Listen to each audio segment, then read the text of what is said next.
Hey Waffle Gang, I do hope you're well. My name is Mark, and today we're checking out some more relationship stories. And if you do love a Reddit story, why not consider hitting that like, subscribe, maybe that notification bell too. And let's crack on with today's first story. Much love, guys. Now, today's first story comes from OKClassic9467 from the Am I the Arsehole subreddit. And it's titled, Am I the Arsehole for Throwing Out My Girlfriend's Dolls? My 24 male girlfriend, 23 female, and I've been together long distance for 3 years. We just moved in together and moved across the country for her after finishing college. I always knew my girlfriend liked creepy shit, like haunted houses and scary movies. I didn't realize she liked to collect creepy shit. I'd seen her apartment over video calls, but there was one thing she had neglected to show me. Fucking shelf of creepy-ass dolls. When I was walking through the apartment for the first time, I noticed in the corner of the living room, and holy shit. I asked her, and she said that she likes thrifting for old and abandoned dolls, cleaning them, getting them new clothes, doing their hair, for throwing them on this shelf. Then she started introducing me to them. They all had names, and there are a couple of really rough ones that she said she had since she was a kid or were her mum's. 4 some were her grandma's. The other 4 were thrifted. She said the one she thrifts and gets into good enough shape, she gives to disadvantaged kids at the daycare she works at. She only keeps the ugly ones. I thought I'd be okay with it, but every morning I just dreaded looking at them. It made me so fucking uncomfortable. I tried buying her Squishmallows, thinking that maybe she could collect something normal instead. She loved them, but she's still all about the dolls. I then suggested she give them to her kids at daycare, or display them at a daycare instead. But she was worried they'd be damaged or taken home by kids by accident. I think she realized I didn't like them, so she asked if I wanted her to move them into the closet. I said yes and thought that would be it. Well, one of my friends flew out to visit, and when we were hanging out, he dropped the bowl of popcorn. I asked him to grab the vacuum out of the closet, and he almost shit his pants. The dolls' heads all poked out of the box, and their creepy little eyes stared into his soul. Horror movie shit. I was so embarrassed, and my girlfriend was so apologetic, but had a bit of a laugh. Honestly, that was the last straw. Those fucking things wouldn't leave me the fuck alone. The next day, which is today, is garbage day. So I took the box out and tossed it while my girlfriend was away. It's gone. My girlfriend came home and I started sweating. I told my friend we were leaving to get dinner. She's been calling and texting, but I want to give her time to cool off. My friend is saying I'm a bit of a jerk, but I genuinely feel that I had to do it. Am I the asshole? Now, for me, going into anyone's place, taking their stuff, throwing it out without permission is unforgivable in itself anyway, regardless of what the items are, and dolls freak me out a little bit as well. And I don't want to play down that. I'm sure there's going to be some comments talking about phobias, because there is a phobia to do with a fear of dolls. Let me just look it up. I think it's called pediophobia or something like that. But regardless, you still use your words in a situation like this. Not just take someone's stuff and throw it away. We covered a story some time back. It wasn't to do with a fear or anything like that, but it was when EOP had a blanket that they kept for a very long time, and it was smelly and dirty, but they kept it because they liked the smell of it. And IOB decided to just throw it in the trash, and I think they eventually burnt it in the end. And of course, I always look at these and I think that's just unforgivable that you're willing to do that to someone else's stuff like that without even talking about it, expressing your fears to them and giving them a chance to maybe do something they might not be. But of course, it's the far better option than just throwing someone's shit in the trash. But a couple of the comments that Oki answers to, one from Snarky Sharky T3 who says you're the arsehole. Not only did you throw away something that didn't belong to you, but items that held great sentimental value to your girlfriend. These aren't dolls that she can find down at the Walmart. They belong to her mum and grandma. This is unforgivable. You're already compromised. I put them in a closet since you didn't like them. You better hope that wasn't garbage pickup day and get them back. I hope the dolls are possessed by evil spirits and haunt you. OP says they'd gone for good, but watched and waited for the garbage truck to go by. It just isn't normal to keep ugly dolls. She knows they're ugly, but keeps them because they remind her of her mum. I think maybe she could just put a picture up or something instead now. But no one would ever take her seriously when she got these weird-ass dolls around. Spiritual Bridge 3027 says you're the asshole. Granted, the dolls would creep me out too, but you don't throw away someone else's stuff. If you feel so uncomfortable about those dolls, move out and break up with that person. Opie says, I don't want to break up, and even if she dumps me, I still feel like I did the right thing. I'll get rid of her only flaw. She'll have an easier time keeping her next boyfriend because you won't have to deal with this. Oki had some additional information in the comments and says, I think you missed that I'm the one that moved for her, despite the fact that she has no family left here. So she could keep her job at the daycare because she loves it. I understand now it was an asshole move, but it was the best thing for her, and she needs to make sacrifices too. I left my actual family to be with her. She'll get over it, but I'm not too worried that she'll break up with me after being together for 3 years because I threw out her toys. And I don't really understand how they even remind her of her mom. She was only 3 when her mom died. Her grandma raised her and recently passed away too. I get it now from all the people saying it here. I'm the arsehole. Wish I could take back what I did, but I can't. I'm going back to the apartment now to apologize. And we have an update shortly, of course. Additional comments, we already know it's a you're the arsehole from what Hoopy was replying to people there, but Gab says that you're the arsehole. You threw away her shit without permission, and you knew what you did was wrong, so you got the hell out of there. And then for some reason you thought a bunch of strangers would side with you if you asked online. Just wow. Hope she dumps you or throws away something important of yours. First Space says, so she specified most of the dolls what heirloom antiques, and you think it's okay to just toss them out. Not to mention it's her property. You're the arsehole times 1,000. If she doesn't kick your ass to the curb, I'll be shocked. You're afraid of dolls. Dolls. And one more comment which says you're the arsehole here. Selfish and disrespectful. You threw away property that didn't belong to you. It held sentimental value to your girlfriend. She already compromised and put them away, but you just can't handle it. If I was her, I'd be contemplating the relationship and living situation. If this is your behavior when you've just moved in, giving so little of a shit about what she likes and making decisions without her. Yeah. But they said, OP does come back in the post to do an update. They said, I got many messages asking for an update, but I was banned from Am I the Arsehole, so here it is. I went home and my girlfriend asked me where her dolls were. She had a bad day and assumed that I had moved them somewhere after they spooked my friend, as she really wanted them because they're very comforting for her. I sat her down, I told her the truth. To be honest, I expected to be yelled at. It would have been almost easier, but instead she started sobbing. It reminded me of when her grandma died. I think that's when it sunk in how bad I fucked up. I sat on the couch with my friend and today I swore to do everything I could to correct my massive fuck up. Unfortunately, there's no way we could possibly get the originals back. It would have ended up compacted and headed to a massive landfill outside the city, though I texted my girlfriend what kind of dolls they were. Most of them she knew, but one of her grandma's dolls were handmade, so that one, obviously, I can't replace. I started scouring the internet, looking for antique shops, thrift stores, pawn shops, etc. I ordered a couple online that were the same as the one she had, and found one similar to the one she had at one of the stores. I didn't realize how expensive dolls were. She hasn't broken up with me yet. I'm now expecting it after what everyone has told me. I'm sleeping on the couch again tonight, and I'm looking to book a flight home. I'm planning on continuing to pay my half of the rent for the year, since she doesn't make much money and I'll be living with my parents. If she asks me for money to try to replacing all the dolls, I'll pay it. It's the least I can do. Thank you for your brutal honesty. And a couple of final comments from the OP which says, we talked and she hasn't forgiven me, but wanted to make it work. I made the mistake of showing her this Reddit account and she ended up changing her mind. She broke up with me, but is letting me stay on the couch until I'm able to get a transfer. It shouldn't take long since I've been with my job for a while and only transferred to the city recently. I'll be flying back to my hometown early next week. She's going to be trying to find similar dolls and we agreed that she'd send me the receipt and I'd send her the money to reimburse her. That's the end of it, I guess. And one more comment which says, my family isn't really sentimental, so I didn't understand a connection to the dolls. My parents threw out all my toys when I was young. When I told my parents, they told me I did the right thing, since my ex-girlfriend never had anyone to throw her toys out for her.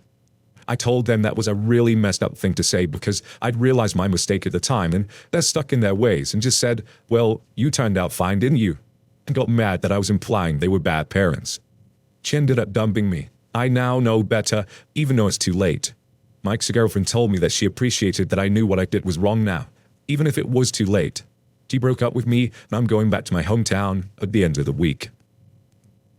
And there was a comment below that whole post that reminded me of another story as well. It might ring a bell to you guys if you've been here for a long time. But Rockin says that throwing away family heirlooms because he gets creeped out from them. This reminds me of that evil stepmother who burned all her husband's first wife who died stuff because she was jealous of her, including letters to the daughter to be opened during important life events. Honestly, I don't know what goes through some people's heads, throwing away something that isn't theirs in a place that they just moved in. It is unfortunate that it took losing something she cherished and used for comforting to realize what kind of a piece of shit Pokey was all along. And it is absolutely mad, isn't it? What does go through your mind at that particular moment? I do find that fascinating, obviously incredibly sad at the same time, but it's just so incredibly fucked up for that to go through your mind in the first place. Holy moly, what do you guys make of this situation? Is there any way you'd ever be able to move past something like that? You know, you've got this collection of stuff and new boyfriend moves in, throws it out. Would you ever be able to move past it? I just can't see a way of doing it. If they're willing to do that, you know, it kind of links to other behaviors at the same time as well. It just, you know, what do you guys make of it? Let us know your thoughts down in the comments below. Let's move on to another story. And our next story does come with an update as well from Astoria253 from the Am I the Asshole here subreddit, and says that I'd be the asshole for telling my friend I won't pet sit because of a stipulation a husband made. I, 30 female, have a friend, 30 female, I'll call her Cass, who asked me to watch her and her new husband's 30 male, I'll call him David, pets. 2 cats, 2 dogs. From the 22nd to the 27th of December for them, spend time with his family. David's mom bought plane tickets for them to visit for Christmas, and David had planned on having one of his friends watch the pets. Apparently, David and his friend had a falling out over League of Legends, an online game by the way, and he burned that bridge with a very vicious comment. Cass asked me if I would be willing to watch the pets for them for the same amount they would have paid the other friend, $500. Cass also offered to cover my gas since I live about 40 minutes away without traffic, but would usually be around 1 to 1.5 hours due to traffic. I agreed to help pet sit under the impression that I'll be going back and forth from my house to hers. I asked to meet with the pets before and get any information I needed in their care, etc. So we set a date to do that about 3 weeks before they left. We went out and I made lots of notes and also wanted to meet her husband so he knew who was taking care of his pets and house while he was away. It was while I was on this visit that I learned that they wanted me to stay at the house overnight while they were gone and be at the house a good part of the time. They were willing to offer their food and use of their entertainment services on their TV. This was fine with me, as I thought it was fair and such. Now, I'd only been dealing with Cass up to this point, and I barely met her husband for 2 to 3 minutes for the first time ever. Since he was asleep till noon and was focused on building furniture that just came in when he was away. Now things went downhill this afternoon because Cass wanted to talk since she was having anxiety about leaving her cat as she brought into the relationship. She's been at home with all the pets since she quit her job earlier this month, and even before that would visit and let them out during lunch, which is also something David would do as well. Help quell their anxiety, I talked with her and got the last bit of info she wanted to relay. One was a stipulation David wanted to tack on, which was me not leaving the pets more than 3 hours. I'd already moved my work schedule for both my jobs to accommodate for me staying overnight to watch the pets. However, I was under the impression that I'd be able to leave the pets for a relatively normal amount of time, that I would need to leave my own dogs alone when I have work, 4 to 6 hours minimum. But I told Cass that I'd planned to spend time with my Esso's family on the 24th and my own family on the 25th, but I'd be willing to limit it only to family Christmas, as I knew that would be a bit too much time for both over 2 days. That 3 hours would not be enough for presents, food, cleanup, dessert, and the 2+ hours needed to travel from their house to mine and back for my family Christmas. Since it was his stipulation, she needed to talk with him about it, but knew he'd be mad because I couldn't say yes to his stipulation. My friend said she would just stay home with the pets, which she knew would upset her husband as well. She texted me about an hour later telling me he was mad and would allow the 6 hours I estimated, but would take off $50. Cheeky bastard, and wrote things that were obvious things I would do, taking care of the pets, as if I didn't have enough sense to do them in the first place. Now this upset me since spending time with my family on Christmas should not be a point of contention, and wanting to be honest about the amount of time it should take should not be up for debate.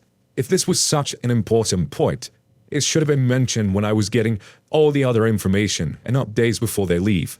I originally planned to counter, since the amount I would be paid per hour would be $3.47. And so for 6 hours to be deducted, it would be about $20, and just say he could take that off. But honestly, his regard for me wanting to celebrate with my family while he goes to visit his own, it's just really unrealistic.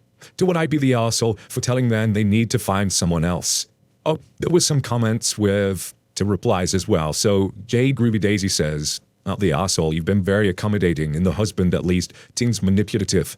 I'd be curious what their relationship is like because your friend seems to be a bit wary of the husband. Opie says, be honest, I've been comfortable with D since they started dating 5 or 6 months ago. He got married at the end of October or beginning of November because she got pregnant, and she officially moved into his house for months before that. He seemed to rush everything, as she seemed to be swept up in it and alarmingly quick. Money Bear says exactly. Opie needs to understand that she has the power in this transaction here. She needs to tell them to screw his stipulations and find someone else. The day is the 19th, and not going to find any pet boarders this late, likely not going to find anyone willing to do this. Instead of him docking the pay, I tell him to pay more. Of 4 pets, over 5 days, and affecting her holidays, $500 isn't enough. Of course, I don't expect the husband to be rational, considering he's a 30-year-old, but a falling out with a friend over League of Legends.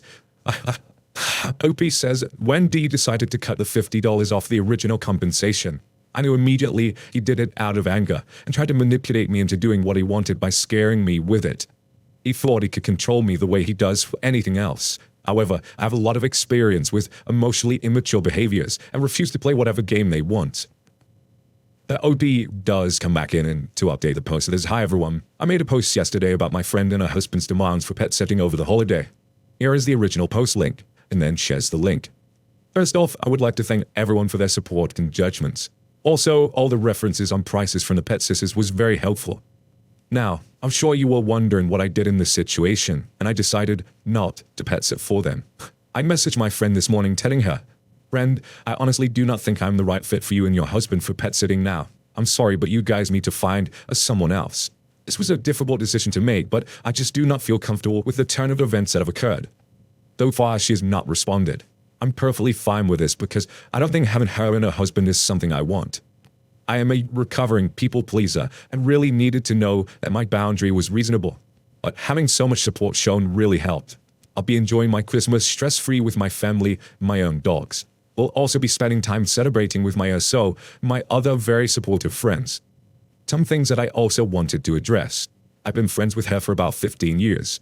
About 11 of those have been long distance and we haven't been that close in recent years. Just only known her husband for 6 months and has been married for 3 of those. It did not have a ceremony but went to City Hall to get married, but I did not have a chance to meet him before checking out the pets. I'm worried about her being in this marriage, especially since she is pregnant and seemed to be swept out very quickly with him. I've been on alert about him since he had to meet his son on their second date, which also made me question his parenting as well. His blow with his friend that was supposed to pet sit wasn't over a single game, but over them thinking he cheated on ranked games, since he did worse when playing with them, and he said it was because he played with them for funsies. A couple more comments which Opie responds to, so the Green Chair says, agreed on all of this. Opie, I agreed that you made the right decision. It sounds like you handled it well, and sadly I agree with your concern for your friend too. I hope she's okay. But even though she doesn't sound like she's in a place be able to be a terrific friend right now, I hope she'll be able to reach out in the future if she ever does decide she needs help. Opie says, as far as her reaching out, I'm definitely not closing that door on her. I think space right now is needed there. In any case, I won't deny her help and plan to do the best I can if my concerns tend to actualities. Final Hick says, still no response, and Opie says, not since I let her know that I would not pet sit for them. And obviously there was a lull of concern for the friend in the comments, knowing the husband only for 6 months, getting married after 3, she's pregnant, pretty much isolated from family, etc., etc. So I am super glad, I totally agree with OP, taking that space away from the situation, but leaving that door open at the same time is a good thing. Potentially putting myself in that situation, like I always say, it's very easy for me to say this behind the microphone, sitting here and being able to think about it like this. Maybe reaching out a bit farther down the road in month or couple months, whenever you feel comfortable and you feel like you've calmed down from the situation, etc. Just reaching out and send her in a text message saying, I hope you're okay. If you need to talk, I'm always here. Always open kind of thing. Obviously not shoehorning your way in there, but just letting that person know that you are there. Because we've seen plenty of stories where people have been isolated and, it messes with your mind and you don't know where to turn afterwards. There's someone just telling you that, you can be support if needed. Sometimes, that little push that someone needs, potentially. Obviously, I don't know the full ins and outs of this, but what do you guys make of this situation? Let us know your thoughts down in the comments below. What do you think's happening in the background here? Let us know. And just a huge thank you from the bottom of my heart for getting involved in today's stories. Your love, your support, your time always means the absolute world to me. So thank you so much for being involved. Truly is absolutely amazing. Hopefully, I'll see you in the next one. Take care. and much love.